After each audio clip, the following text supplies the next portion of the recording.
exciting to cut the ribbon on Station 9, serving the Rosemont neighborhood. And along with being the home of some of the very best firefighters Orlando has to offer and having some of the best equipment, Station 9 was also built with firefighters' health and safety first and foremost. So the station was designed to promote diversity and inclusion in the workplace and includes private individual crew bunk rooms, showers and restrooms, and a secure room for special uses such as nursing.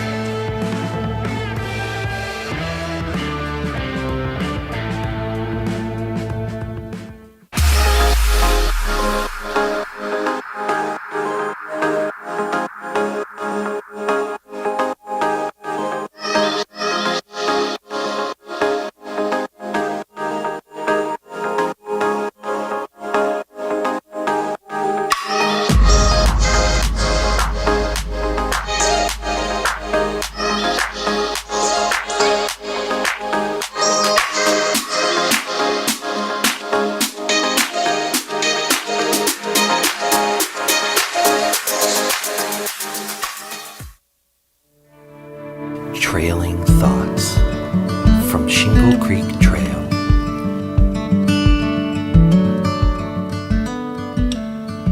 I've never seen more animals on a bike ride.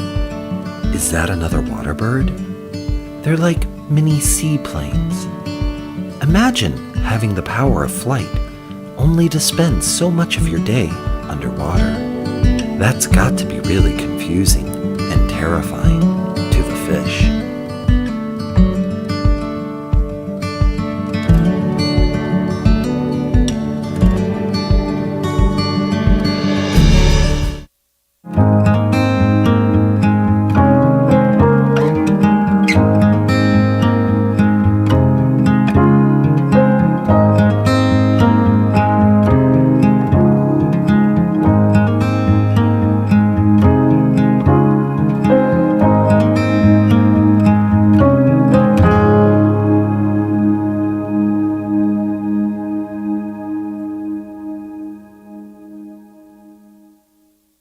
I remember very well, like 20 months, almost 2 years ago, Justin, our general manager, was meeting with PKZ and the fantastic program of Black Bee Honey.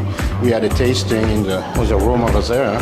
We loved the product, we loved the story, and we decided that right away we want to be partner with them. We want to be working with them and take the product to the next level and make it known to the public.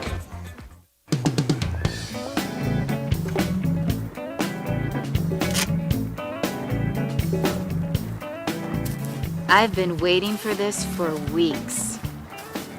I gotta tell you, I am so ready to do this. I even have the bed ready. What? So when you get home, we can get really dirty. Gotta go. Hey! Here you go. With all this compost, we're gonna have the best plants in the neighborhood.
Good afternoon and welcome to the June 20th, 2022 meeting of the Orlando City Council. We're going to begin today's proceedings with the invocation and the pledge, led today by Commissioner Jim Gray. Thank you, Mayor. Let us pray. Father, we are so grateful to be living in a democracy where many play a part in making policy decisions.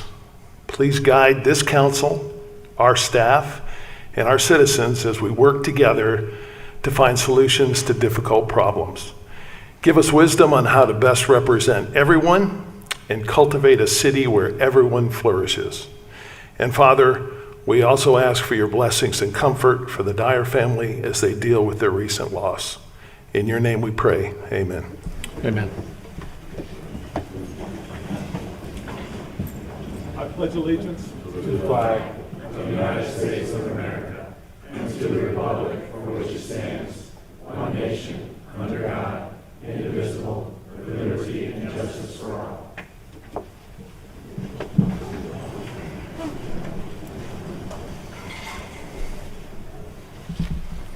Thank you, Commissioner Gray.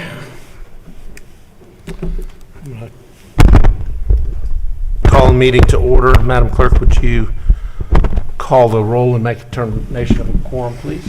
Commissioner Gray, Here. Commissioner Ortiz, Here. Commissioner Stewart, Here. Commissioner Sheehan, Here. Commissioner Hill, Here.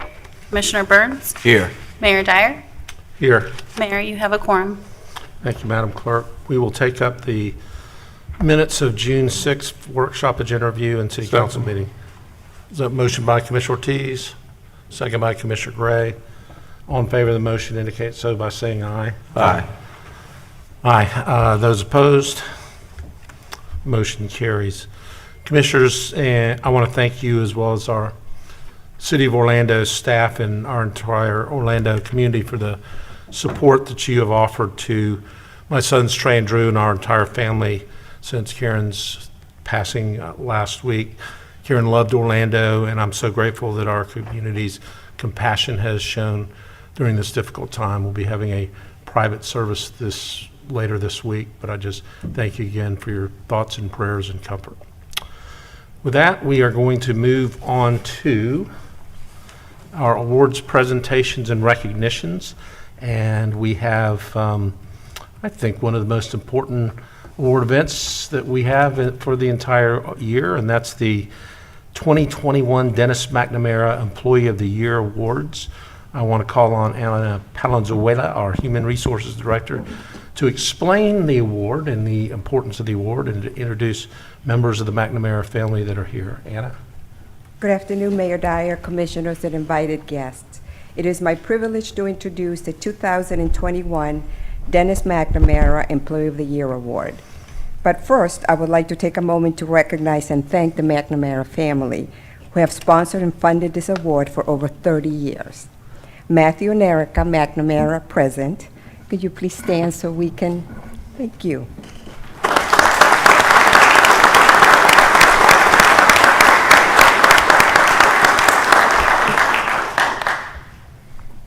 The purpose of the city's employee recognition program is to motivate, recognize, and retain employees.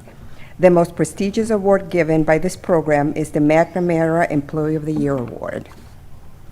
The best of the best are nominated for this award. 18 nominations were received and only 4 could be selected. And now, the announcement you've been waiting for. The 4 McNamara Employee of the Year recipients are Jessica Fry, Stephen Mara,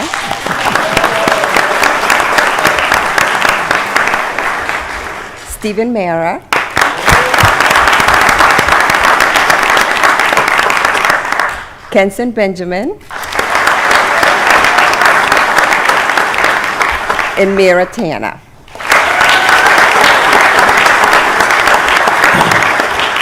It's time to celebrate and meet the winners, who will be introduced by their director. The first presenter is Housing and Community Development Director Orrin Henry, followed by Police Chief Orlando Rolon and CFO Chris McCullion.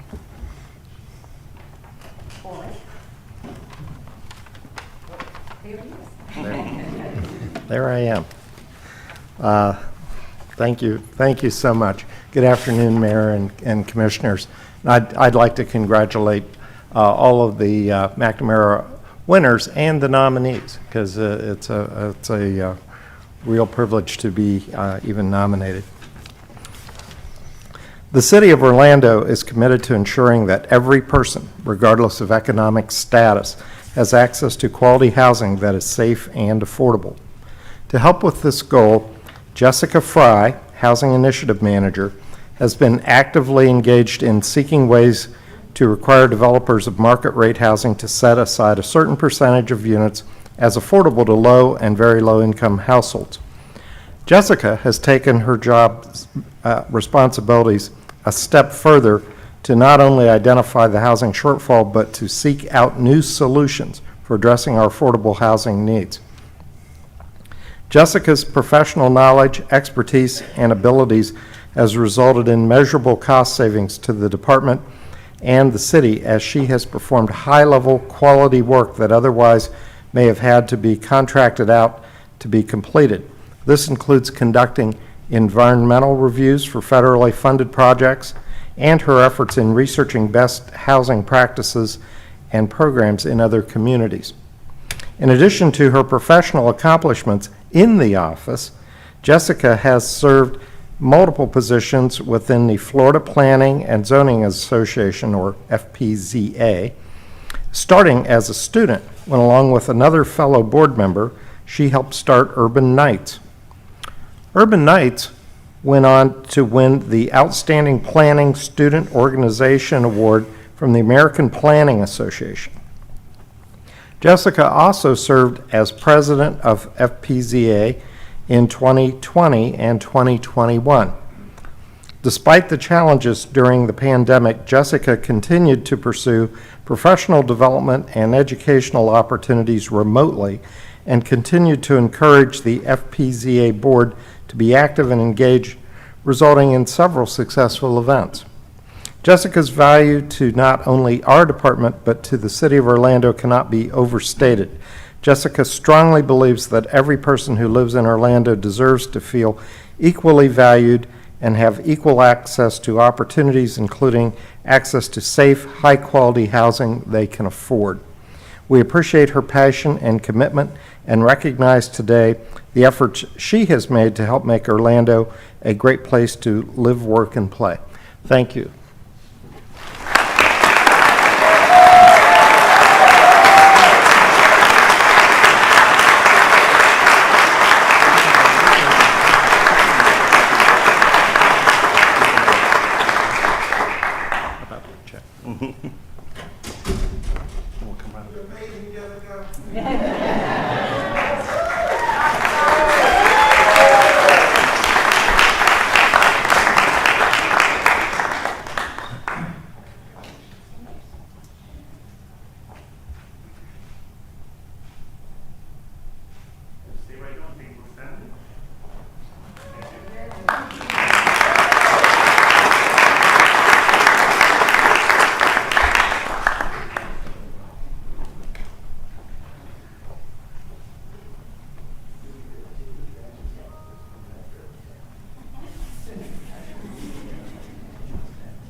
Mayor, Commissioners, now I have the privilege of addressing Sergeant Mara, who's here with his wife, who is also a sworn member of the Orlando Police Department, here with his mom, here's with his dad, who's a federal judge in South Florida, and the rest of his family that we hope to recruit into the Orlando Police Department by the looks here.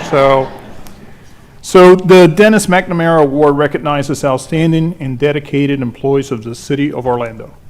It acknowledges innovation, service, problem solving, and leadership. I cannot think of a more deserving employee than Sergeant Stephen Mara. Sergeant Mara has been employed by the Orlando Police Department for 14 years. The City of Orlando, like many cities in the United States, has seen a significant increase in the number of fatal overdoses from fentanyl. Sergeant Mara saw the need to attack the deadly fentanyl problem and proposed a new overdose investigative unit. Sergeant Mara fostered an excellent working relationship with the state attorney's office. And to date, the overdose investigative unit has secured 4 indictments for first-degree murder from lethal fentanyl sales. This is the first time in the history of the 9th Judicial Circuit and the Orlando Police Department that an overdose investigation has led to first-degree murder indictments. Before Sergeant Mara enacted these progressive changes, past overdose death investigations typically consisted of a police report, the death being ruled accidental, with no further investigation or charges filed thereafter. However, with Sergeant Mara's work, fentanyl dealers killing our community members are being held responsible for their actions. Sergeant Mara has become an expert in this field and has participated in many media interviews as a result of that. These interviews serve to inform and educate the public, as well to send a message to fentanyl dealers that the Orlando Police Department is taking aggressive steps to stop their illegal activities. There have been numerous news stories highlighting Sergeant Mara and the success of the overdose investigative unit. Sergeant Mara constantly thinks outside the box. He is focused on progress and improvement, where it be through policy changes, consistent training for squads, and others. I'm sorry, I'm getting over the flu. It's been like 3 weeks and I still have a runny nose. Or new innovative equipment for keeping officers and the community safe. In 2021, Sergeant Mara had the goal of reducing overdose death in the city of Orlando by 25%. This goal required relentless targeted enforcement of fentanyl dealers. To accomplish this, Sergeant Mara devised Operation Good Call, which at the time of this nomination resulted in 75 arrests of fentanyl dealers in the city of Orlando. Most of these dealers are violent offenders with long criminal histories. This has also proven to stabilize the number of deaths from overdoses for 2021 in the city of Orlando. Think about this. The city of Orlando, for the most part, remained even with the same number of deaths, unfortunately, that we had experienced the year prior to that. Orange County as a whole saw a 30% increase in overdose death. His efforts and the effort of this unit literally saved lives in the city of Orlando. Sergeant Mara leads by example. Due to Sergeant Mara and his squad's high degree of professionalism and focus on safety, force rarely has been used in the arresting of these dangerous drug dealers. Sergeant Mara shares his high-performance investigative skills with his squad, which leads to more innovative, complete, and thorough cases for prosecution, as proven by the recent indictments. Sergeant Mara spent 6 months working hand-in-hand with Dr. Jennifer Keefe, the Orlando Police Department's grant and management analyst, to complete an exhaustive application for the comprehensive opioids, stimulant, and substance abuse site-based program grant through the United States Department of Justice. Through their hard work, the Orlando Police Department was notified and awarded $685,000 in funding to expand and advance the overdose investigative unit. First, the overdose investigative unit will be purchasing fentanyl detection devices designed to reduce detectives' risk to fentanyl exposures. Sergeant Mara will also be able to purchase additional supplies, fund community drug take-back events, provide training for detectives, share strategies with other agencies, and provide funding for other expenses related to the everyday operations of this unit. Most importantly, and certainly most notable, the City of Orlando will be able to hire 2 victim advocates to work with overdose investigators. They will work directly with overdose victims, the families of addicted individuals, and the families of members unfortunately deceased due to the fentanyl crisis. This is an incredible step in moving the overdose investigative unit forward, and it is the first of its kind in Florida and possibly the United States. This grant will also assist in funding the overtime expenses incurred by the overdose investigative unit with no additional cost to the City of Orlando. Sergeant Mara's ability to think of the big picture when addressing a problem and create real, concrete, and obtainable goal solutions made him an obvious choice to lead this unit. Under his leadership, the overdose investigative unit has thrived beyond expectations. Other agencies have taken note, and Sergeant Mara has been asked to present in the 2022 RX Drug Abuse and Heroin Summit 1 to help other agencies create a similar unit that what Sergeant Mara has now created here for the City of Orlando and the Orlando Police Department. Sergeant Mara's ability to think on his feet, problem solve, and his vast knowledge on law, policy, and procedures, as well as his interpersonal skills, all lend to his extreme dependability. Sergeant Mara frequently meets and speaks with loved ones who have been affected by fentanyl overdoses. Sergeant Mara connects these people with resources and often goes out of his way to provide additional support. For example, Sergeant Mara recently coordinated with a family and contractors to assist them in fixing up a resident as a result of weather damage. In a recent fentanyl exposure to a detective in the Special Enforcement Division, Sergeant Mara quickly assisted in supporting and administering first aid to the detective. As a result, Sergeant Mara was affected by the fentanyl as well. He had to be given life-saving Narcan and rushed to the hospital.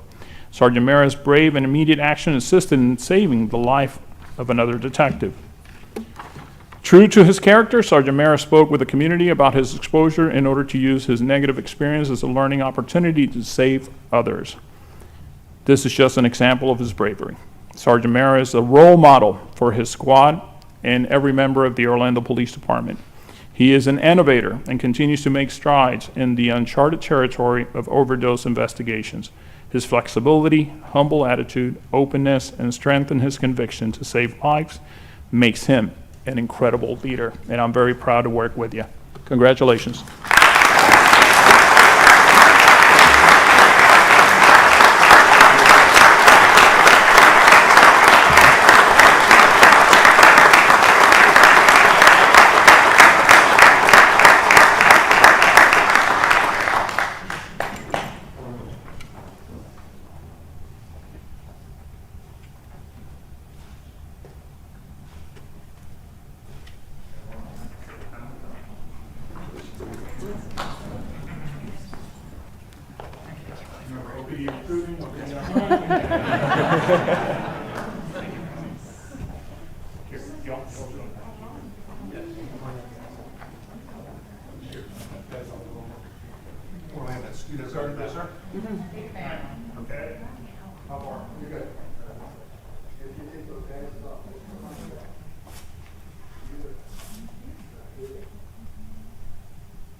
All the credit goes to his co-workers who wrote those beautiful words for his nomination.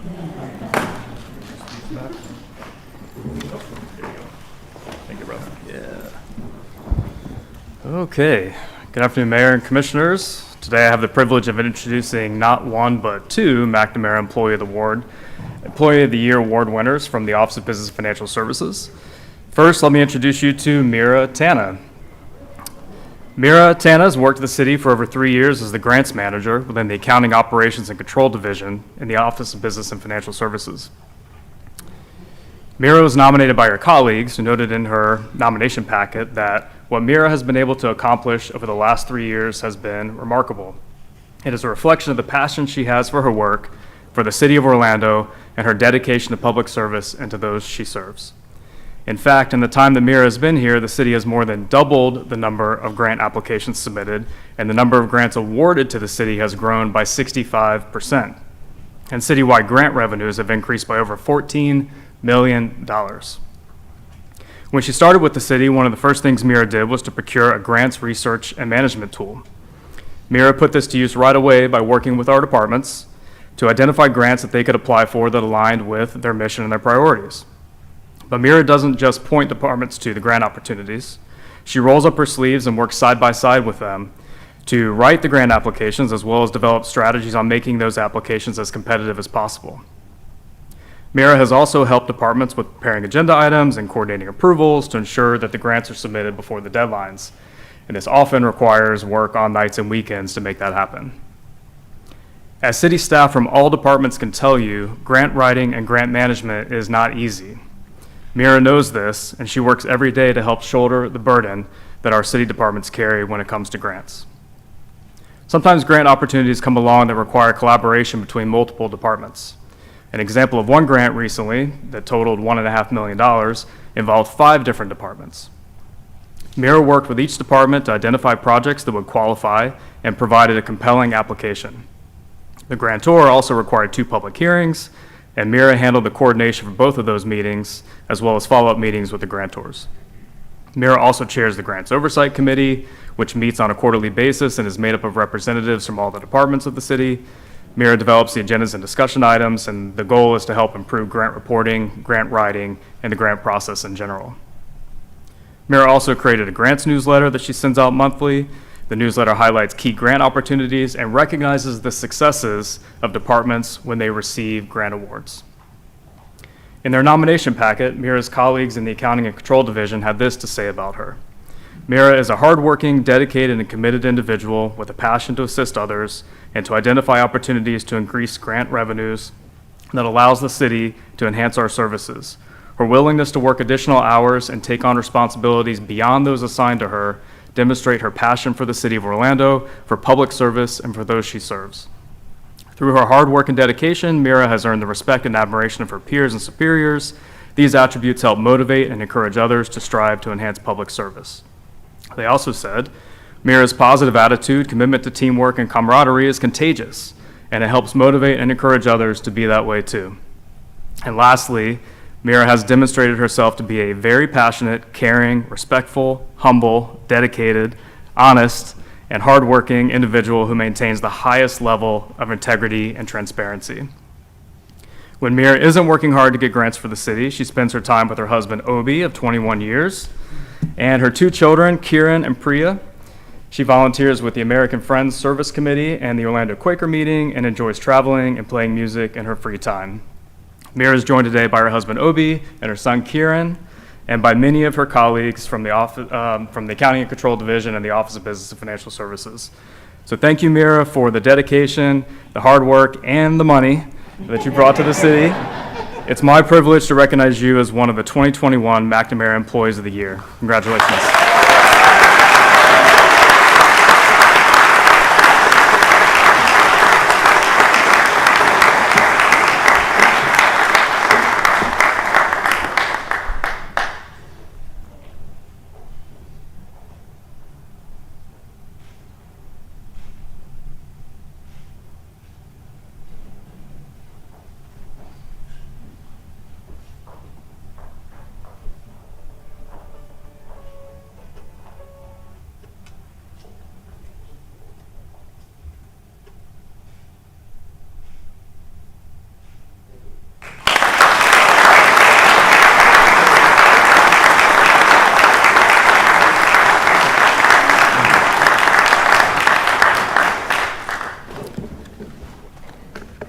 Next, allow me to introduce Kenson Benjamin.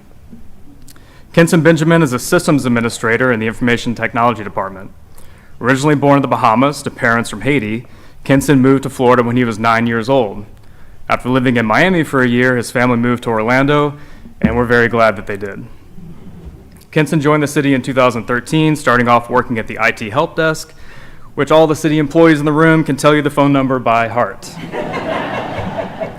Kenson has been promoted 5 times in the 9 years he's been here, and he's currently part of the systems team, which means he's responsible for maintaining all of the servers that run all of the applications that we city employees use to do our jobs each and every day.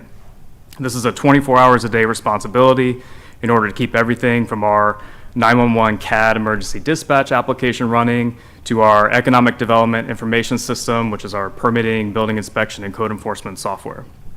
And the consequence of error when the server goes down is very high.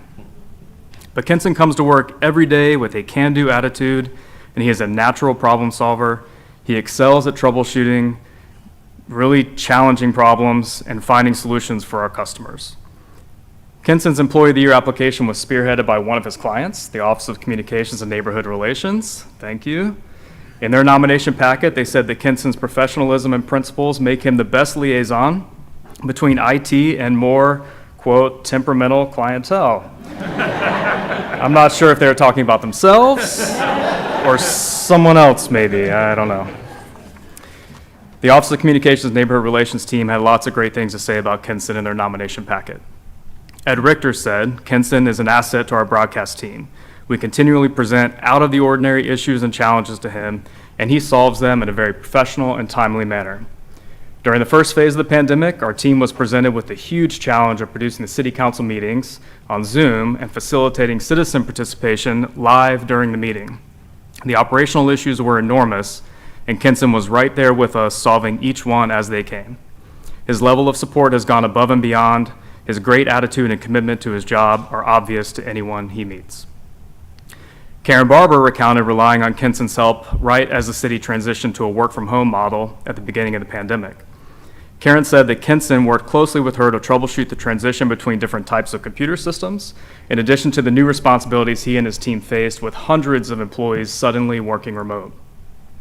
Even though his workload was increased exponentially and the new remote model meant added complications with working with staff, Kenson worked around my schedule to ensure my work process was not interrupted, which sometimes included missing his own lunch. It doesn't matter what the issue is, Kenson handles it confidently, with patience and a smile. His great attitude and dedication to the city of Orlando is obvious in everything he does, and he is a true asset to the city of Orlando. And Brett Thomas said that Kenson is the kind of coworker that not only makes your job easier, but also inspires you to do more for each other and the city. And that really says it all. So Kenson is joined today by many of his smart and hardworking colleagues from the Information Technology Department.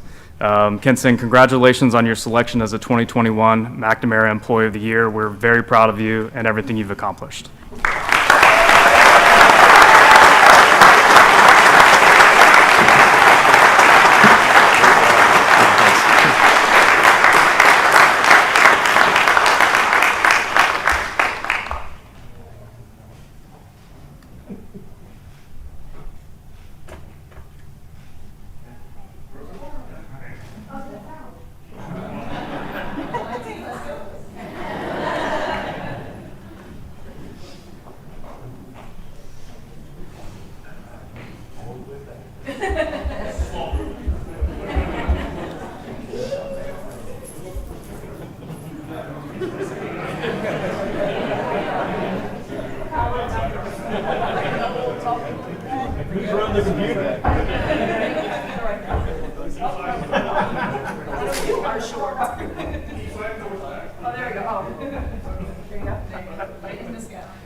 Okay, we're going to take a 1-minute recess, so those of you that were here for these awards, if you have other things you would like to do for the next couple hours, you can probably go off and do that.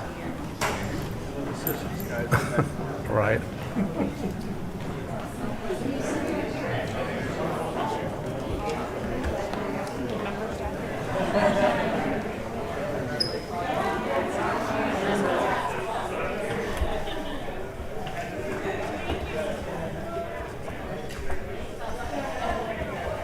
For the ordinance, the Paramore zoning overlay. Okay.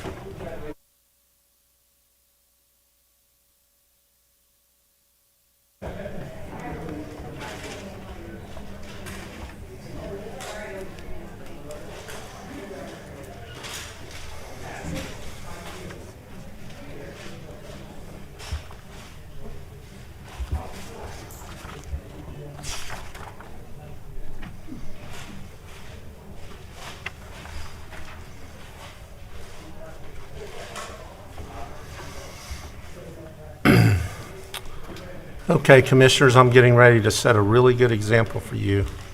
I only have one item on the mayor's update, and that is we are 2 weeks away from the 4th of July. So our 45th annual fireworks at the fountain will be obviously celebrated on July 4th at Lake Eola Park. So festivities will be from 4 to 10 o'clock. We'll have family fun, live entertainment, drinks, food, and a fireworks finale at 9:15, accompanied by the Orlando Concert Band. For additional information, you can go to orlando.gov. We will now move on to the consent agenda, which is a number of items that are voted on by a single vote of council. We give each of our council members an opportunity to update you on important happenings from their district, as well as comment on items on the consent agenda. We rotate the order that we do that, and Commissioner Gray is first up today. Thank you, Mayor, very much. A couple of quick comments before I get to the agenda item. Last Thursday night, I attended the World Cup soccer announcement at the Varsity Club, and to say it was disappointing is an understatement. But I want to thank and congratulate Jason Siegel, Jennifer Lastic, and the folks at Central Florida Sports Commission, the WILF organization representing the Orlando City Lions and Pride, Orange County, City of Orlando, and everyone involved for their efforts to attract the games to Central Florida. Unfortunately, we lost out on hosting several games here, but I just want to say thank you, and I know these groups work collaboratively to present our best proposal, and I'm sure we'll get our share in the future. So wanted to just mention that. Also, I'd like to congratulate Corey Knight on his promotion to Public Works Director, well deserved. So look forward to your efforts, Corey. On the agenda, a couple of things. Certainly want to pass along my congrats to the McNamara Employee Award winners. The McNamara's left, but wanted to thank them for continuing to sponsor those meaningful awards and thank them. Near the end of the agenda, we have a reading on the redistricting boundaries, and I just wanted to take an opportunity to thank Mr. Chuck Holmes from the Village Walk neighborhood for his involvement and efforts on the committee representing District 1. But I want to spend my time today discussing item C3, the approval of the MPB recommendation actions. Specifically, I want to talk about the three items focusing on downtown nighttime activities. These have been referred to in the staff reports as updates to rules around parking facilities, loudspeaker sound levels, and after midnight uses. Now, I want to say this. My comments may seem a bit harsh, and if so, I want to apologize in advance. My intent is simply to bring a sense of urgency to a situation that I think needs attention of this council. It's no secret I'm not a fan of the downtown environment, not daytime activities and certainly not at nighttime. I recognize that this is Commissioner Hill's district, but as a guy that's officed downtown for 33 years, I feel like I've got a pretty good understanding of what is and isn't happening in downtown Orlando. I oversee 30 commercial real estate brokers that spend every day representing downtown building owners, as well as office users, restaurateurs, and retailers. And they're all looking to occupy downtown buildings.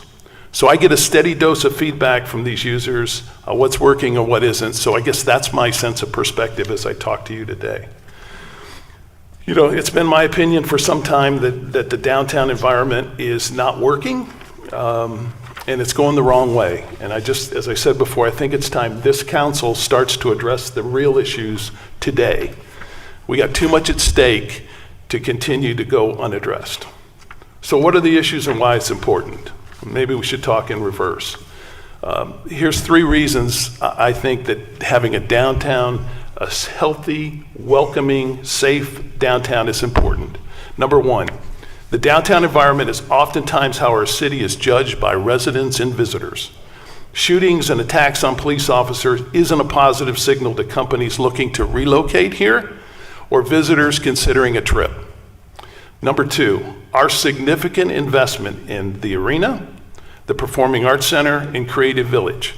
We've got over $1 billion of taxpayer money invested in these facilities, and they need to be enhanced with a strong downtown. Going to a show or a sporting event is a huge opportunity for us to capture patrons for a positive downtown experience. But right now, most people go to their event, jump in the car, and head home. And the third reason is an economic reason, but it's a real reason. And that's the value of these downtown buildings, office and residential. Their employees and the residents who live there not only patronize local businesses, but their building contributes in the way of taxes into our CRA fund in a very significant way. And that CRA fund, finances many of the social initiatives we just couldn't afford to do otherwise. Higher values equal higher tax revenue. And I don't know a single landlord that would object to this trade-off. So what's wrong in my view? I think twofold. During the day, simple. We have too many homeless people sleeping, urinating, and defecating on the streets. And number two, we have too many aggressive panhandlers that make people uncomfortable. Look, we all recognize that we will always have some amount of homelessness and panhandling. But we have tolerated too much, in my opinion, and it's out of control. We need to find a better medium. Until we do, office employees are going to stay in their building and avoid the hassles, hurting our ability to attract new retail options. Here's a data point for you. The intersection of our two main thoroughfares, Orange Avenue and Central Boulevard, our main location, the showpiece, is anchored with a Taco Bell restaurant. Really? Is that what we want in downtown Orlando? At nighttime, the challenge is that we're totally out of proportion with bar after bar. 100 in the downtown corridor by our own counting. Not enough retail shops, fine dining, or other mixed uses. Nighttime in downtown Orlando is all about bad behavior. We're pouring too much alcohol, it's attracting the wrong crowd, and resulting in huge increases in crime. I'm getting close to the end. Hang in there. Here's some crime stats to ponder. In the last 6 months, from OPD, not the Jim Gray Research Department, OPD, armed robbery in the downtown corridor is up 300%. Weapons violations are up 147%. And to add context, in the last 6 months, the previous 6 months we had 36 weapons violations. In the last 6 months we had 89. Aggravated battery up 120%. Drug violations up 73%. Vehicle thefts up 23%. Commercial burglary up 20%. And here's the one that bugs me the most. Battery on law enforcement and firefighters up 6%. That's not much, 6%. Well, in the last 6 months we had 19. In the previous 6 months we had 18. So we got 37 police officers or firefighters that are having battery on them by citizens. And then we wonder why police officers and firefighters don't want to work the nighttime detail. We've got to order them to work. And it's obvious. It's too dangerous. They know it. They don't want to be in that dangerous environment. And as a councilman, I don't want them there either. So where do we go from here? I don't see any huge benefit in playing the blame game. Downtown is what it is, right? It's no one person's fault. We've all had a hand in it. But to me, it's time to fix it.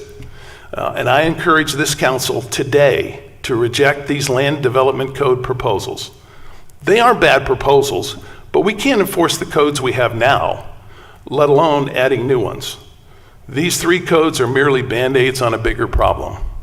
As best I can tell from code enforcement, on the peak hours at night, we have 2, maybe 3 code enforcement officers trying to keep track of 100 bars. I've offered before. Here's a solution. I've offered before and I'll offer again to get involved in a task force that brings all stakeholders to the table. Retailers, restaurateurs, office building owners, apartment building owners and residents. Everybody, not just a simple group. And the goal is simple, to create a downtown that we all can be proud of. That's how we solve problems in the city. We sit down and we talk about them and we explore options. If somebody's got a better idea, I'm all ears. But increasing loudspeaker sounds, requiring a manager to be on duty after midnight isn't going to fix our issues.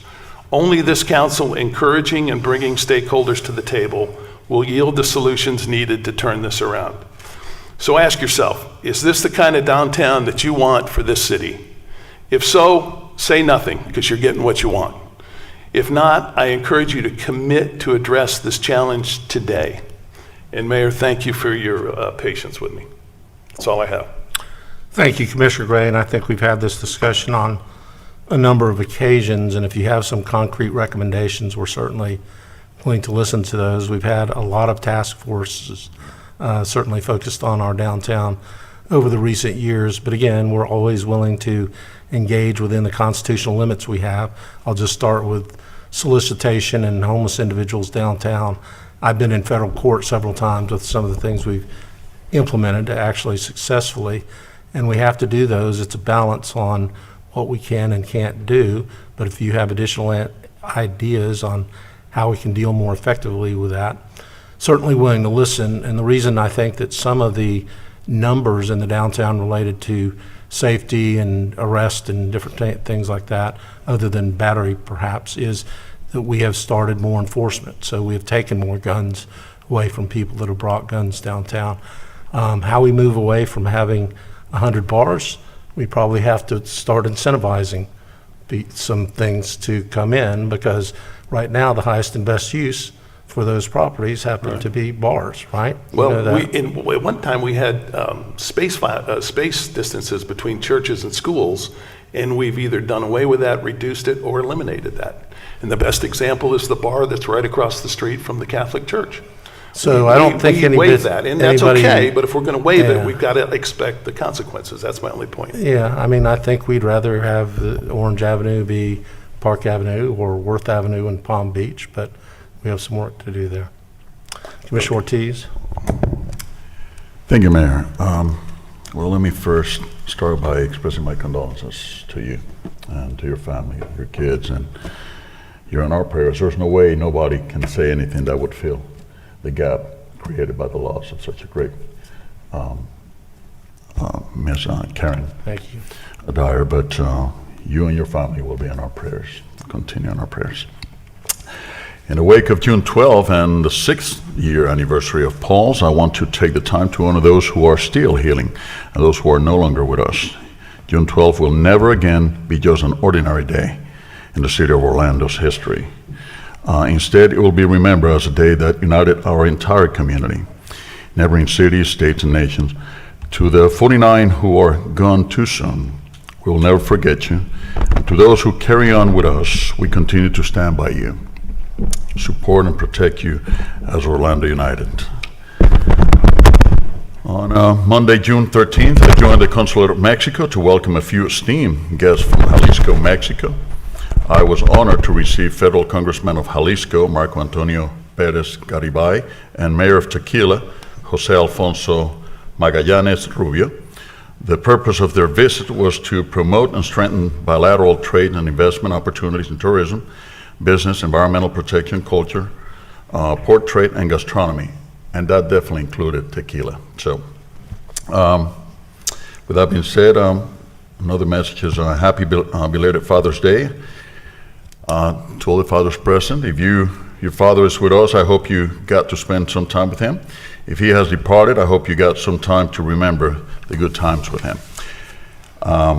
Congratulations to all the McNamara Award recipients. All of them I have gotten to know, and their award was very well deserved. Very impressed by what's going on with Sergeant Mara, doing a great job.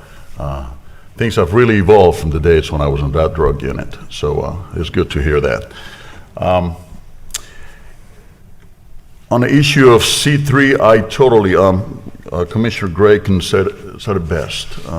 Downtown, it's really sad to say this, but a lot of people in my district tell me all the time that they find no reason or purpose to come to downtown, and that's sad, besides maybe coming to the Dr. Phillips Performing Arts Center, and but used to be a time when we used to go to Rosie O'Grady's and have a great time, and things have changed. And I noticed that one of the latest initiatives has been to increase the amount of police officers. The CRA has gotten involved, and I don't think there's a solution to it. And this particular item, which I will register a no vote on that particular one, I don't think it's a solution. Allowing for the increasing volume or whatnot, I don't think that's a solution. I think we all have to chip in and sacrifice a little bit.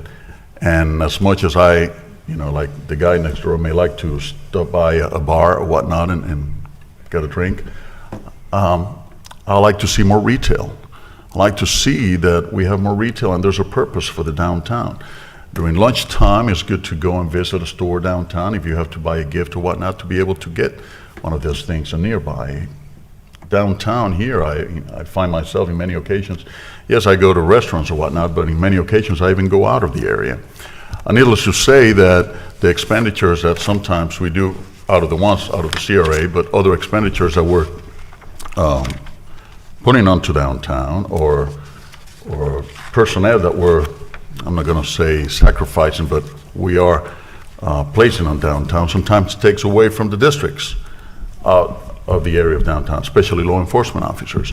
And recently we had a rash of shootings and incidents that are really making our city not look as good as we usually do, and I believe is becoming chaotic, and we have to, I guess, regroup and rethink how we're going to address these issues. I don't think this particular item, accepting the allowing of increasing the volume, is going to do any good for us on the bars downtown. As a matter of fact, to some extent, I think that would hinder police officers to do a better job in being able to listen to what's going on downtown. A shooting or a shot fire or something like that, with the volumes being increased or whatnot, it will hinder police officers from being able to do their job efficiently. And why do we need so many police officers when we are such a civilized community? In terms of homelessness, that's another issue. I've heard, and I'm going to say it plainly, that Osceola County likes to send their homeless to Orange County.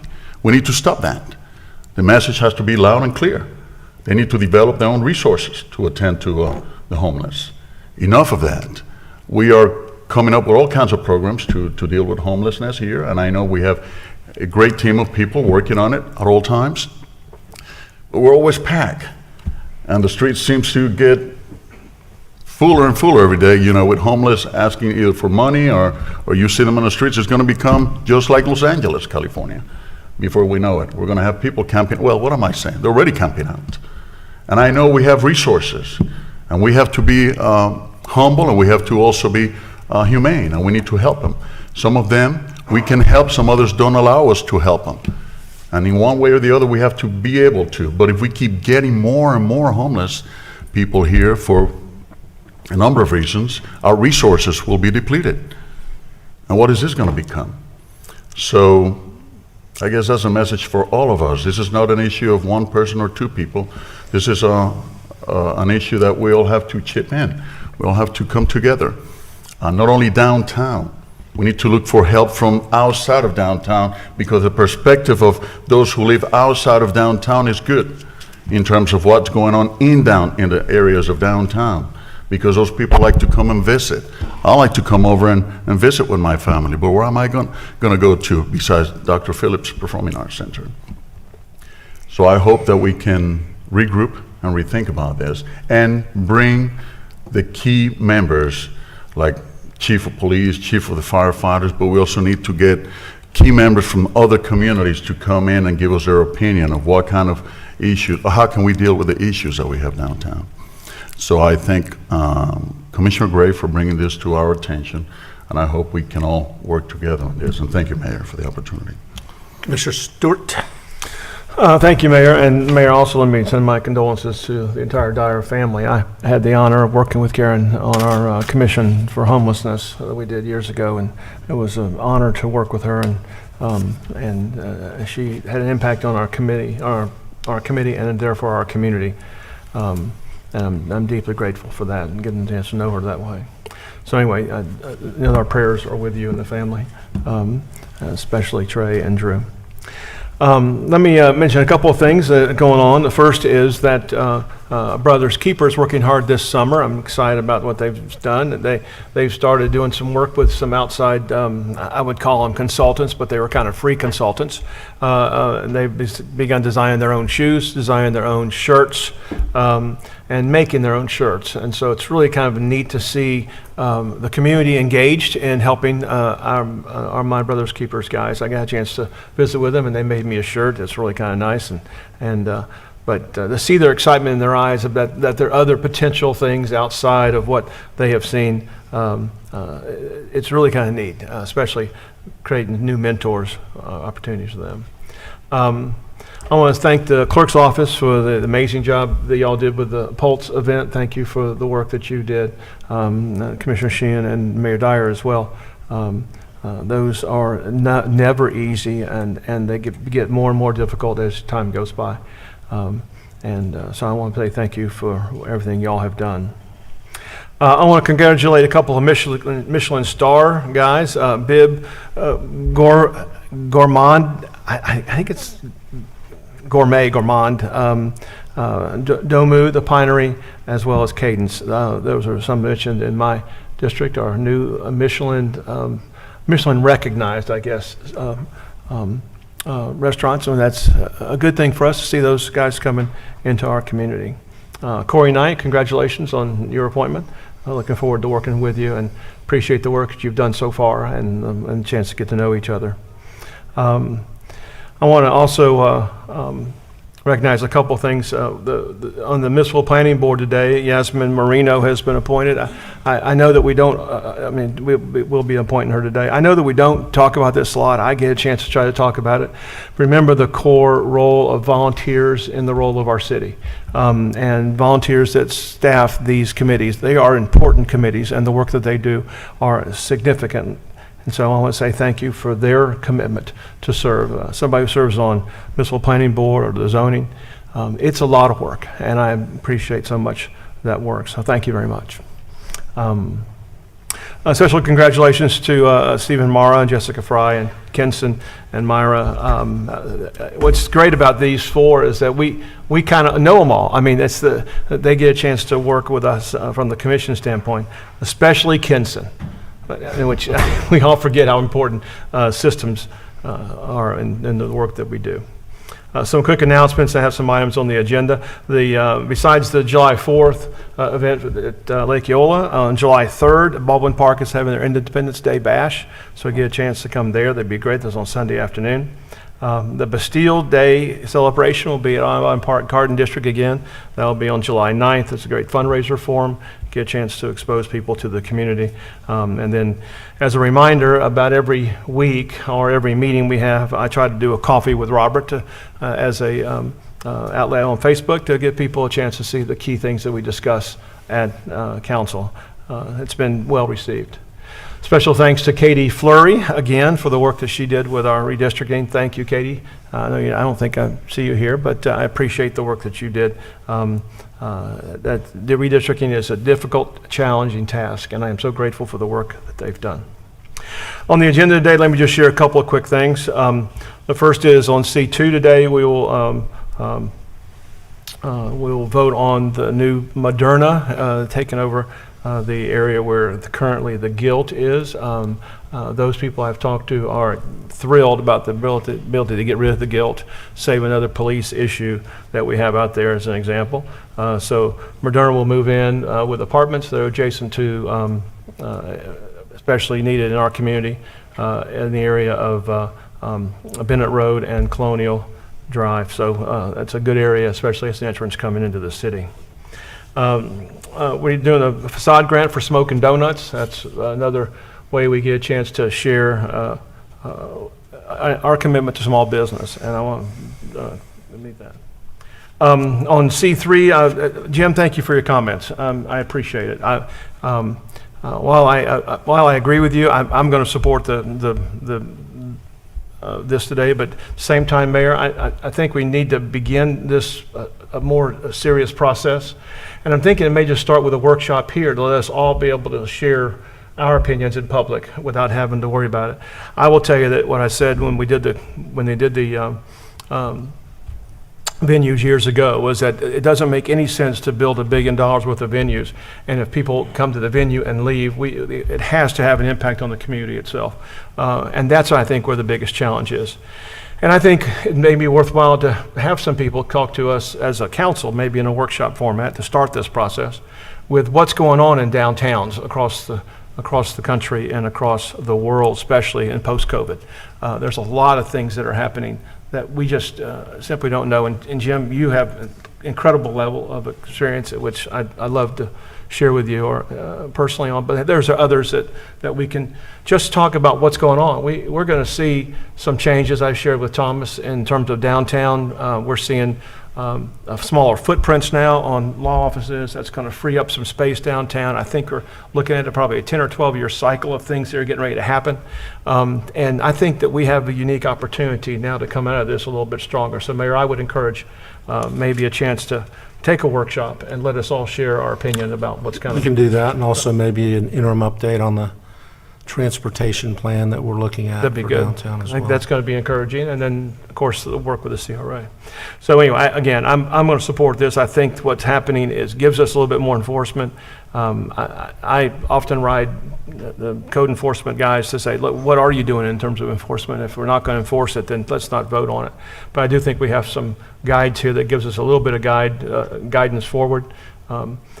It is, in a sense, a little bit of a Band-Aid, but that's the only choice we got right now until we get some other stuff going forward. So I am grateful for that and appreciate your comments. And that's all that I have, Mayor. Thank you. Thank you, Commissioner. Commissioner Sheehan. Well, thank you, Mayor. And I did miss the last council meeting. I've only missed a couple, I think, in 22 years. My mother passed away, and I just want to thank everyone for the well wishes on the loss of her. And she was independent and absolutely feisty to the end, and we missed her. And I know the fruit didn't fall far from the tree, but she went on her own terms, and she painted until her last day on this earth. So she was an artist, she was a character, and my family is certainly going to miss her. Also, condolences to the Dyer family on the loss of Karen. And it's really hard to lose your mom. And she was really, really proud of Trey and Drew. And I wish you guys peace. And have a champagne toast in her honor. She was also a character, too. So, two lovely, strong ladies who left this. Well, my mom had a long life. I'm sad that Karen left so soon. But she left a wonderful legacy with her children. I also want to thank Dan Kirby, my District 4 representative on redistricting. Sorry I wasn't here to thank you last week personally, Dan, but you had my back and you did a great job and did a great job for the residents of District 4, and we appreciate your service. I'd like to also talk about a little bit of the issues in downtown. As a woman who walks alone a lot at night, it's scary for me, I know, and I think we do need to address the issue of, safety. And like I say, I've told the story of someone trying to steal the sunglasses off my face in broad daylight. We have to make downtown safer. And I know we've got people walking around, they're supposed to help out with that, but it's just not safe now, and we need to do something because, face it, if the only folks that are going to be in downtown are 30 and under, and it's lawless and it's crazy and it's drunk. I mean, we may seem like a bunch of old fuddy-duddies, but it has gotten dangerous, and there have been more shootings, and there have been people who have tried to come to restaurants and gotten killed. We have to do more. We just have to do more. So, again, I think this council has made their desires clear, and it's not that we're old fuddy-duddies. We just want everybody to have a good time, but we want them to do so safely. We talked a little bit today about June 12th and the demarcation of the Pulse Massacre. I'd just like to thank First United Methodist Church and the Contigo Fund for supporting the survivors and the families. I don't think we talk enough about them, but that's very, very important. Also, Greenwood Cemetery and the park staff, they actually went and repainted the labyrinth before we laid a wreath over there. It really makes a difference, and the community notices. And I just want to thank everybody for being very, very sensitive during a very difficult time for the community as a whole. On the agenda today, item C8, the small business facade grant, 1100 South Orange in the Soto District. That one looks wonderful. And also Smoke and Donuts, love that one too. So anyway, some really great things coming to District 4 with some great facade grants. And that's all I had, Mayor. Thank you. Thank you, Commissioner. Commissioner Hill, you with us? Yes, I am, sir. Well, good afternoon, everyone. And also my condolences, Mayor, to you and boys and the extended family members. This whole city mourn with you. I agree with my colleagues. I I think, there is more focus now on safety in the downtown core, and we have to continue to move forward. But I'm going to support a yes vote on this because doing nothing isn't an answer. So I agree it's a Band-Aid, but if I continue this dialogue, and we have been working with OPD and code enforcement, so they have led the conversation on this downtown initiative. So I also have to say that the city American Rescue dollars are going to truly focus on our homelessness. And we're working with some partners. There is currently a task force being led by Martha Ironman of the service providers. Every Wednesday, they're meeting on giving us more ideas and information on not the cure, because the homeless will always be with us, but how we can better support those that are experiencing homelessness and give them a sustainable life.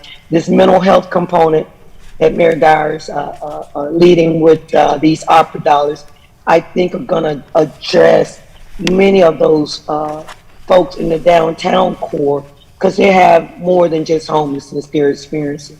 They're experiencing some substance and primarily mental health as I walk and go down and look. So thank you, colleagues, for your input.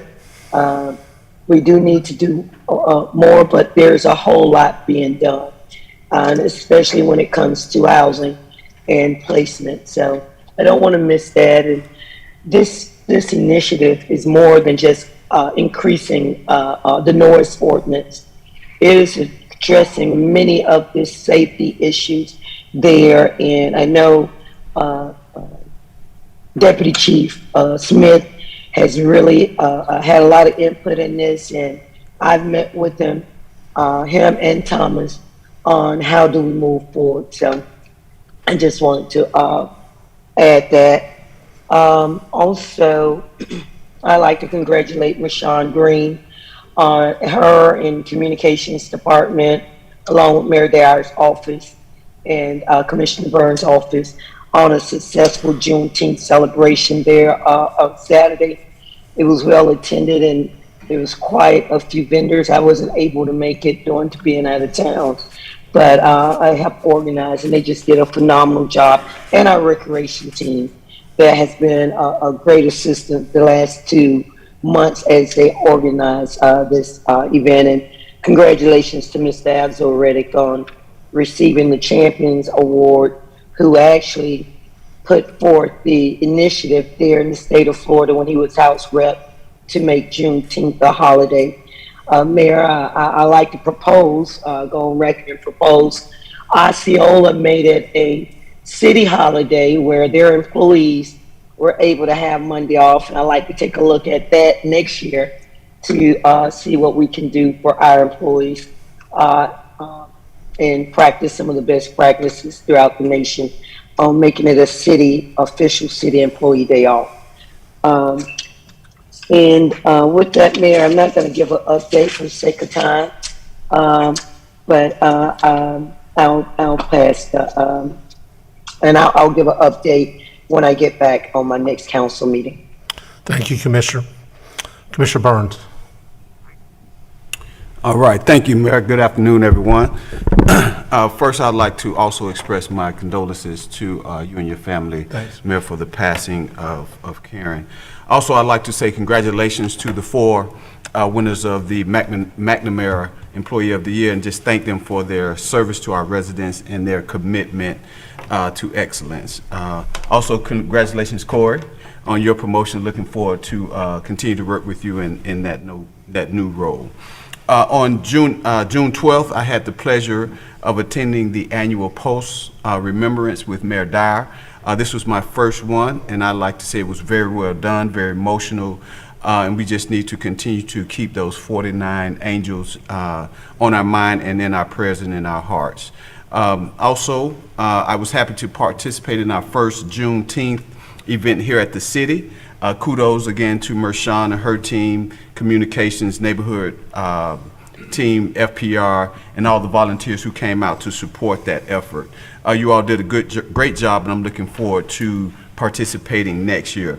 Also during that event, we celebrated Dr. Alzo J. Reddick, Sr., as he was awarded the Juneteenth Champion Award for his work in Tallahassee back in 1991 to bring observance of Juneteenth over 30 some odd years ago. So we were glad to have him with us, and he shared an inspirational speech, as he always does, getting everyone revved up about moving forward and how we as a community can move forward. Also, I would like to kind of second the statement that my colleague Commissioner Hill mentioned about making Juneteenth a paid holiday here for the city employees. I mentioned that last year. Mayor, I would like us to explore the possibility of doing that as well. Last week I joined Mike Hess and his team at the Smith Center for our first public workshop on resilience and the digital divide. We had a great turnout, robust discussion about ways we can help our residents to bounce back from natural disasters and how we can close that digital divide. Thank you to Mike Hess and his team for planning a great community event. Mayor, on the agenda today, I will be abstaining from voting on case number CUP 2022-1007 of item C3, which is approval of the MPB minutes, as this case involves the Orange Blossom Family Health, of which I serve as the president and CEO. And this is just an expansion, a development of employee parking. So I've let the clerk know and have filled out the appropriate forms for that. Also, we had some discussions about this item in the ordinance that will be coming. I will be supporting that, but also I do welcome a workshop to discuss everything that needs to happen, because I personally know that we have some great advocates who are working to end homelessness in our community, but it's not an easy thing to do. So I think we need to continue to be vigilant in our approach, but also bringing together all of the stakeholders to truly address our downtown homelessness, violence, as well as mental health. Also, I'd like to express my support for item 11 under hearing ordinance first read, and it relates to the Paramore Heritage Zoning Overlay District. And I believe that we do need to ensure that the organizations who are providing these much needed services to our homeless community members who are experiencing homelessness are able to modify their facilities to more appropriately care for the individuals who they're tasked with caring for. So with that, Mayor, I move approval of the consent agenda. Motion by Commissioner Burns, second by Commissioner Sheehan. All in favor indicate so by saying aye. Aye. Those opposed? And so it passes. We'll take note of the 2 no votes from Commissioner Gray and Ortiz on the sub-item in C3, and then the abstention by Commissioner Burns on a separate item in C3 as well. Okay, with that, I'm guessing there were some people that were just here for the consent agenda, so anybody that would like to make their way out quickly, that would be great. Okay, while we're doing that, we'll move on to new business. New business is an item that we deferred from 2 meetings ago. Elizabeth, I understand that this is an item that Commissioner Hill had some interest in, and we had a discussion with the developer of the proposed development 2 meetings ago, and I understand that there has been some movement and discussion and maybe some consensus built between the last meeting and today. And Elizabeth, you want to take us through that? Thanks. Good afternoon, Mayor and council members. My name is Elizabeth Dang with the City Planning Division, and I have a very short presentation of just 2 slides for you today. As directed after the May 16th City Council meeting, staff did meet with the applicant and the district commissioner All the parties have agreed to a revised set of conditions of approval, which I will share here. Essentially, the proposal is for 40 units to be affordable out of the 229 units, and that affordability is defined as 80% of the area median income for households living in those units, but with a range of incomes between 0 and 100% of the median income, averaging out to 80%. That would work out to a 10-year affordability period, and then there would be details to follow in a developer's agreement between the city and the developer that would be required prior to them completing their final site plan. So that's where we've landed with the conditions of approval. The applicant is here today if you have any questions for her as well. Commissioner Hill, do you have, Commissioner Hill? Yes, Mayor. I move to approve, I apologize. I move to approve the new modified initiative. Okay, motion by Commissioner Hill, second by Commissioner Sheehan. Commissioner Stewart? Yeah, I just have one quick question. I noticed the 80% of the AMI. How large of a geographical area is used as the calculation for that? It's Orange County. Okay, all right. Thank you very much.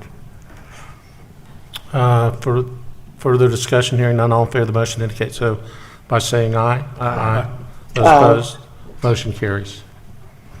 Okay, thank you, Commissioner Hill, and thank you, applicants and representatives, for working that out and coming to a consensus on that. Mayor? Commissioner Stewart? I don't know, in process and procedure, I think we had an amendment first, a vote on the amendment. And then vote yes, we did. So I'll propose a motion to reconsider the passage of the last motion. Is there a second on that? Second. Okay, all in favor of that motion indicate so by saying aye. Aye. Okay, the motion is reconsidered. I'll just do this for you, Commissioner Hill. There's a motion to amend the proposed action by the language that Elizabeth put up on the screen before. So motion, is there a second? Second. Discussion, all in favor? Aye. Aye. Those opposed? Okay, the motion is, the original item is now amended by the language Elizabeth showed us. So is there a motion to approve that? Motion approved. Second. Motion and a second by Commissioner Sheehan. All in favor of the motion indicate so by saying aye. Aye. Those opposed? So the motion passes. Thank you, Commissioner Stewart. 12 years and finally you got me on. That was. It's not called Robert's Rules of Order for nothing. Yeah, okay. So thank you for that. Okay, let's move to hearings, ordinances, first read, number 1. Ordinance number 2022-38, an ordinance of the City Council of the City of Orlando, Florida, relating to the Paramore Heritage Zoning Overlay District, amending Part 2A, Chapter 58, Orlando City Code to permit the limited expansion and relocation of certain existing social service uses within the Paramore Heritage Zoning Overlay District, providing legislative findings and for severability, codification, correction of scrivener's errors, and an effective date. Move to approve. Second. Motion by Commissioner Hill, second by Commissioner Burns. Okay, we have a couple votes in support. Actually, I see a room full of support for this, but I do have a couple requests to speak. Michael Perkins on behalf of the Christian Service Center.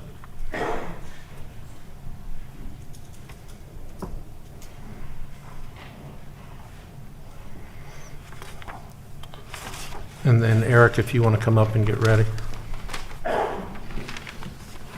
Good afternoon, Mayor and Commissioners. I'm Michael Perkins, and I am on the Board of Directors of the Christian Service Center. My understanding is that the purpose of the zoning ordinance was related to new agencies coming into Paramore and existing agencies expanding their footprint in the neighborhood. Any concern that there has been for expansion of social services as it relates to this zoning ordinance, and in fact, the Christian Service Center is not planning to expand 1 square inch of its property. Rather, we want to use our existing square footage and acreage as best we can and modernized to meet current best practice standards.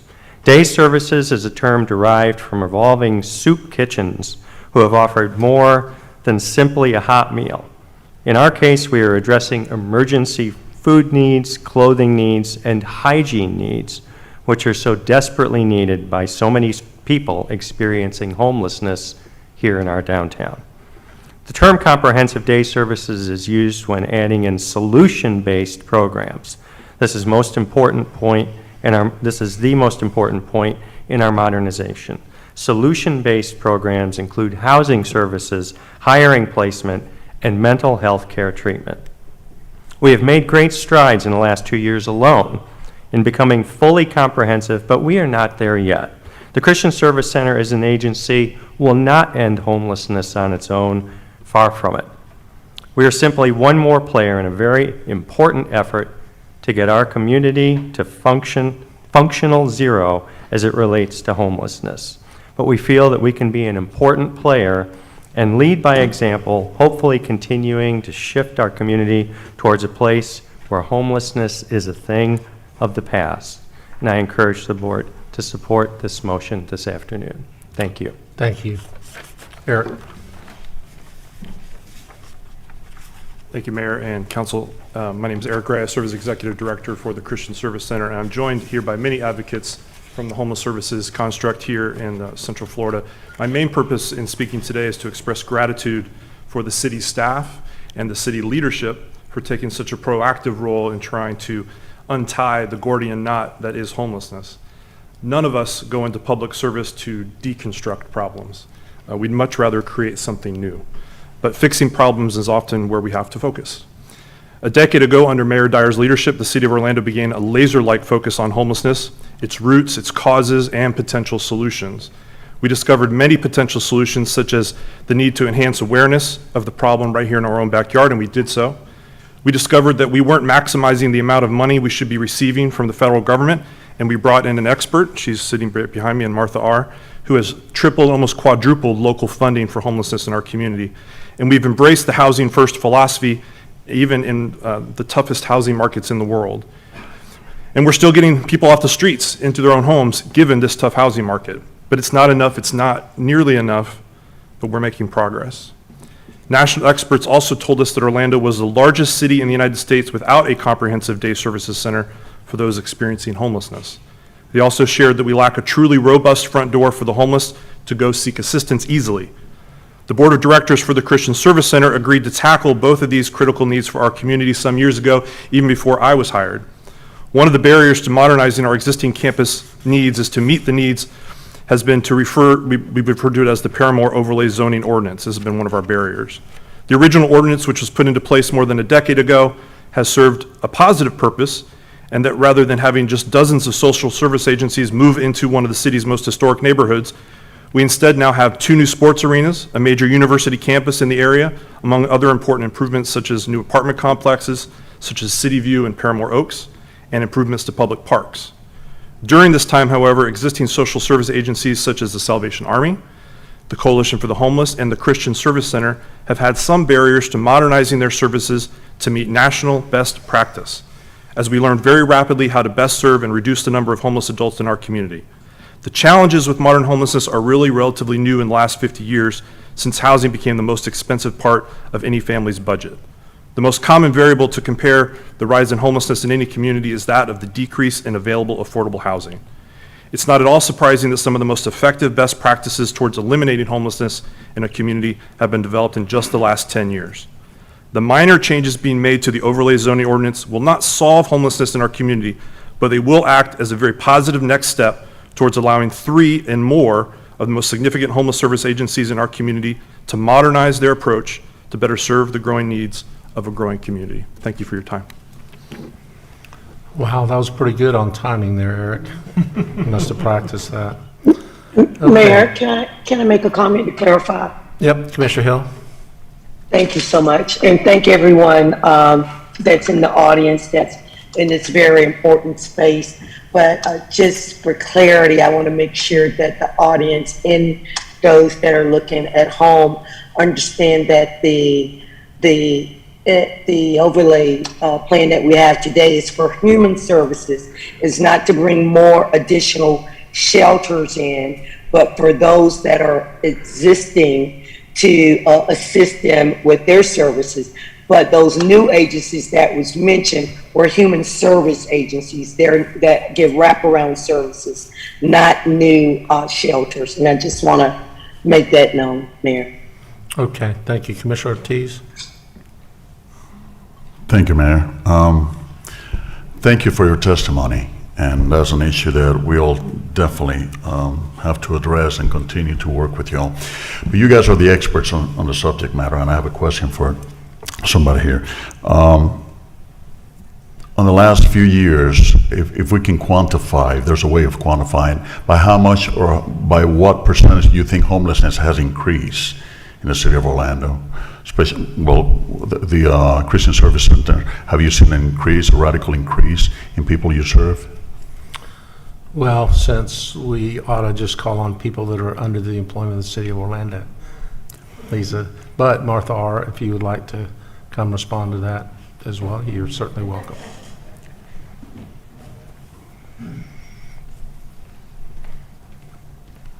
Thank you, Mayor.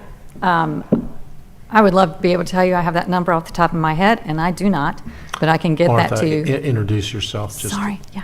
Martha R., CEO of the Homeless Services Network of Central Florida and the Central Florida Commission on Homelessness.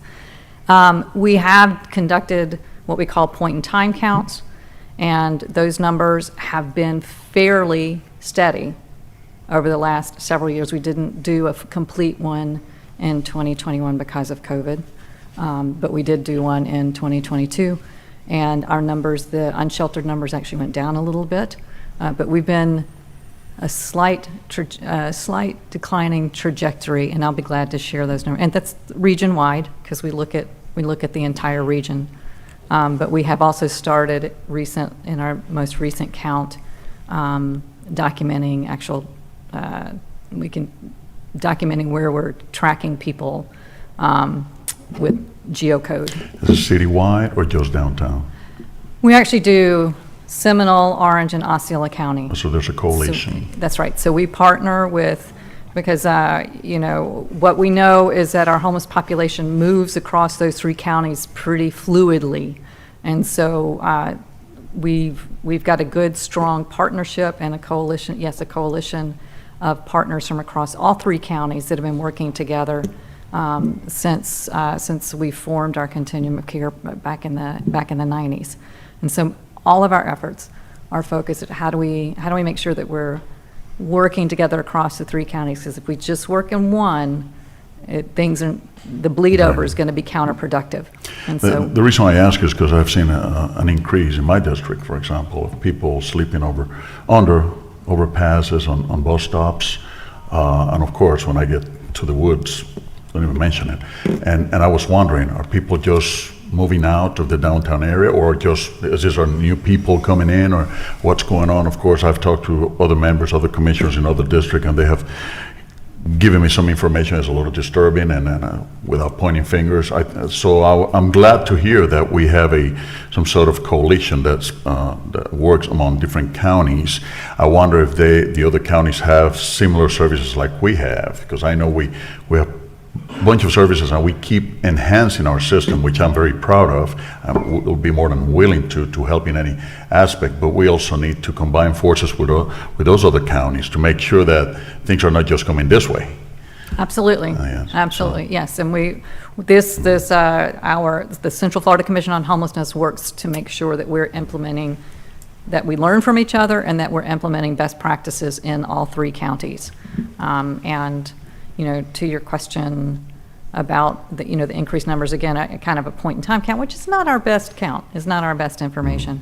That actually saw a slight decrease, but in our other data systems, we are seeing some increases in numbers of unsheltered homeless. We have. Madam Clerk, Mayor, is that for me or is that for her?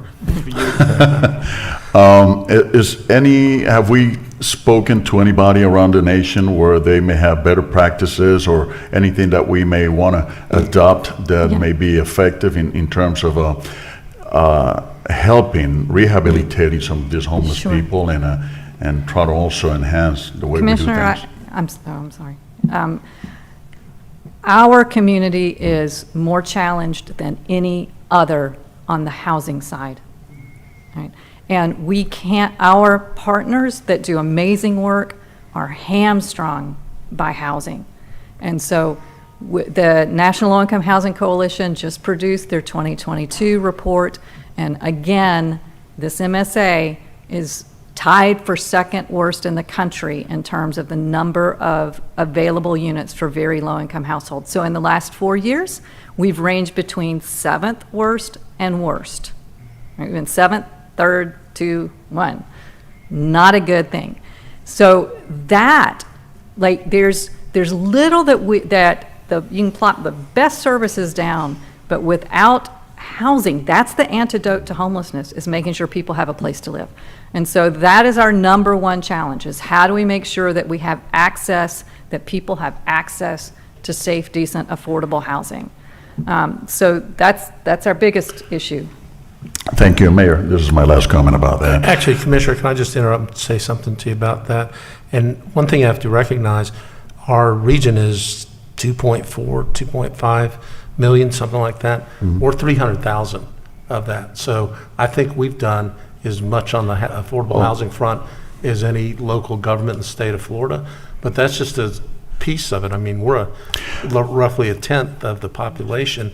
And then secondly, you probably know this better than anybody, the state government simply has not recognized affordable housing as an issue at all, or else they wouldn't be taking money out of the Stowski Fund Mayor, every year. That's what I was going to next. I have no doubt, and I'm very proud of our region because we have done an excellent job. And I'm very proud. And what we have in Orlando is very special. And I commend each and every one of you guys. And I've always said to Lisa, tell me what else we have to do to help you out. But this should serve as an example of why we need to make sure that our constituents, not only in the city of Orlando, but all over the region, know what we're facing. For them to call on those guys in Tallahassee, which most of them have never worked at the local level, and tell them enough with this. And we need to go ahead and be radical about letting them know that we need to have a steady income through the Sadowski Fund. Enough is enough.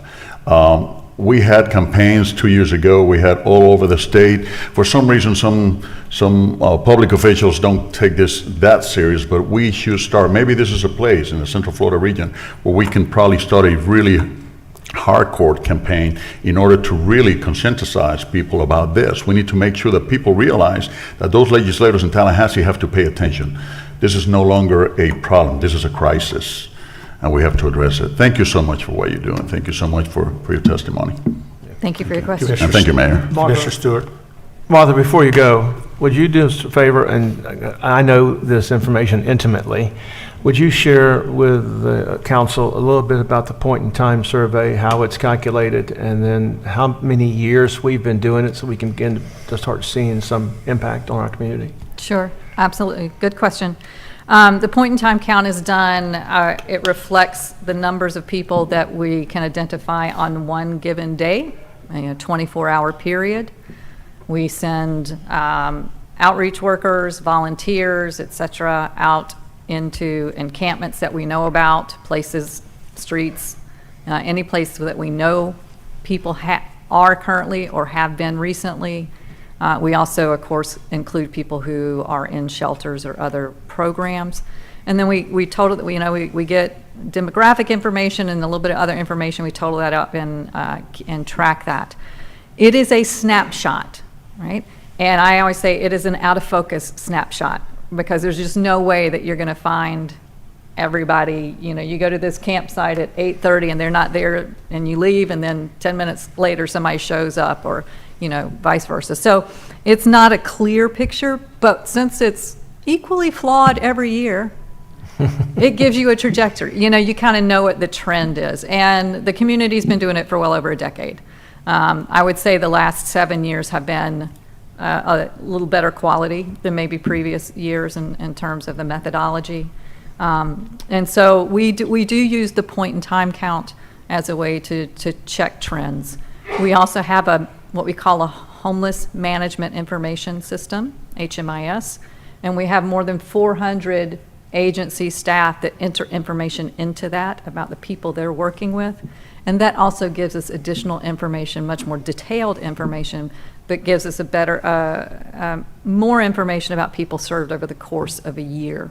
And so those are two different data points that we can use to track trends over time. Thank you very much. And for the information of the council, point-in-time surveys are done all over the country. So the essential point-in-time survey is flawed everywhere in the entire country. Yes. But it's equally flawed. Yes. So it really does only really give us a trend. And with the new HMIS system, as we, I've been involved in it forever. So every year we get just a little bit better. And with the HMIS system, it's going to continue to help us a great deal more every year, because we'll be able now to check that information immediately on the data. I so much appreciate the work that you do, Martha. Thank you for that leadership. And Lisa, thank you for your leadership inside City Hall. And so let me just share a couple of comments, Mayor. I am wholly in favor of this. I think that the intent of the original ordinance was to stop the proliferation of people coming to downtown Orlando. And I think, Mayor, I think we have accomplished that. The challenge also is that other services that are needed are also in downtown Orlando. So it's kind of a chicken or the egg. I do believe the city has done a significant amount comparatively to other cities. I can tell you that I know, for instance, on the point-in-time survey, there are cities in California that the night before the point-in-time survey, they take them to other cities. And so they can declare on the point-in-time survey that they don't have any homeless in their city. And then 3 days later, they're back in their city again. So we know that there's some flawed systems in there, but we also know that we're seeing a great deal more impact on the work that we're doing. And the additional funding coming in we hope, is going to be spent more in regional, because the challenges we had, even we said in 2005, that these comprehensive services need to be not centralized in Orlando, but distributed throughout the community. Or downtown Orlando needs to have one, but outside the community also needs to have them. That's not Orlando. That's a commitment from Orange County and from our other cities. But you're right. People are driving people to Orlando, Florida, and saying, you take care of it, and I'm going to go back to Kissimmee, or I'm going to go back to Winter Park, and thank you very much. We know they're dropping homeless guys out of the hospital and dropping them at our locations. We know that's happening, because the hospitals, they get rid of them after 3 days of surgery, and so they put them on the street. And I am so grateful for the work that y'all are doing and the work that all of our agencies are doing, because it is important. This allows our agencies that are here not to necessarily expand, but to modernize. And I know that the work the Salvation Army does and the work the Christian Service Center does is vital to the work that we do, as well as the regular support of the coalition, and then, of course, other agencies in town like the Orlando Union Rescue Mission. Mayor, I am so excited about supporting this, and I think this is a good step for us to move forward, to allow these agencies to move forward. Sorry it takes so long, but when you got 25 years experience involved in this particular issue, I have a lot that I want to say. So thank you very much, Mayor. Thank you, Commissioner. And at the risk of opening up for more questions, just to further answer your question, Commissioner Ortiz, I think one of the examples of borrowing from other communities is we traveled to Houston, and I can't remember how many years ago. That was 8 or 9 years ago, when we had, our model was to put somebody in transition housing and then move them through, and they rarely made it all the way to a permanent location. And we switched to the housing first model, which I think has been highly successful in our community, where we've been able to house and keep housed 97-98% people in the hundreds. And one piece of that was not even including the veterans that the VA stepped up and helped us to and effectively end veteran homelessness in our community. So we're never afraid to borrow good ideas from other people. So although a lot of the other places I go, Austin and anywhere in California, is quite a bit worse than what we see on the streets of Orlando. Mayor, allow me one other comment. I know the work that Houston does. I'm thrilled about the work they did. I was in Houston 10 days ago and stopped regularly by homeless in downtown Houston. So it continues to say, as hard as we try, it is a constant challenge, and we have to be vigilant in the work that we do to make sure that we're impacting the lives every day. So I just want to share that with you. Everybody thought Houston had solved the problem, and they haven't. They're better at it than us, but they aren't that much better, to tell you the truth, all things considered. All right, all in favor of the motion indicate so by saying aye. Aye. Those opposed, motion carries. Number 2, Madam Clerk.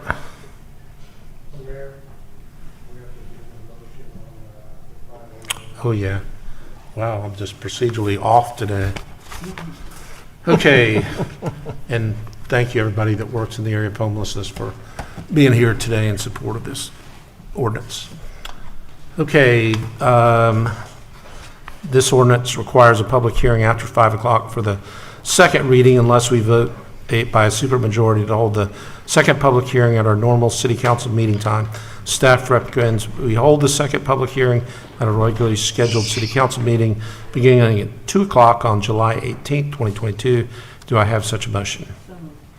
Motion by Commissioner Sheehan, second by Commissioner Burns. All in favor indicate so by saying aye. Aye. Those opposed, motion carries. Okay, now we are on to number 2. Ordinance number 2022-39, an ordinance of the City Council of the City of Orlando, Florida, relating to the city's growth management plan, future land use element, providing the summer 2022 package of growth management amendments pursuant to the expedited state review process, amending sub-area policies 19 through 23 to create a unified Curry Ford sub-area policy, amending sub-area policies 35 and 38 relating to Lake Nona, amending policy 4.1.6 relating to the Southeast Orlando Sector Plan, and creating policy 5.1.2 regarding management of late-night uses, sound attenuation, and parking facilities within downtown Orlando, providing for amendment of the city's growth management plan, providing for severability, correction of scrivener's error, and an effective date. Motion by Commissioner Sheehan. Second by Commissioner Stewart. Anyone for the public, Madam Clerk? Discussion? Hearing none, all in favor of the motion indicate so by saying aye. Aye. Those opposed, and so the motion carries. All right, move to hearings, ordinances, second read, number 1. Ordinance number 2022-35, an ordinance of the City Council of the City of Orlando, Florida, amending the city's growth management plan to change the future land use maps designation for certain land generally located south of Hoffner Avenue, east of South Conway Road, north of Lee Vista Boulevard, and west of South Summeron Boulevard, comprised of 48.7 acres of land, more or less, from residential medium density to industrial in part, conservation to industrial in part, and industrial to conservation in part, changing the property zoning designation from medium intensity development to industrial park with a special plan overlay district in part, and general industrial in part, conservation to general industrial in part, general industrial to conservation, all with the aircraft noise overlay district, providing for amendment of the city's official future land use and zoning maps, providing for severability, correction of scrivener's error, permanent disclaimer, and an effective date. Move to adopt. Second. Motion by Commissioner Gray, second by Commissioner Ortiz. Madam Clerk? No speakers, Mayor. No speakers, discussion, hearing none, all in favor of the motion indicate so by saying aye. Aye. Those opposed, motion carries. Okay, number 2. Ordinance number 2022-36, an ordinance of the City Council of the City of Orlando, Florida, relating to commission district boundaries, amending section 4-1, chapter 2, Orlando City Charter, to redesignate the boundaries of the city's 6 commission districts, readopting provisions relating to redistricting, providing a schedule of implementation, providing for severability, repeal of conflicting ordinances, codification, correction of scrivener's error, and an effective date. So move. Second. Motion by Commissioner Ortiz, second by Commissioner Burns, and this contains the modification discussed by Commissioner Burns and Commissioner Hill during the last meeting. For any further discussion, hearing none, all in favor of the motion indicate so by saying aye. Aye. Those opposed, motion carries. Okay, that's the end of our formal agenda. Ed, would you get us prepared for general appearance?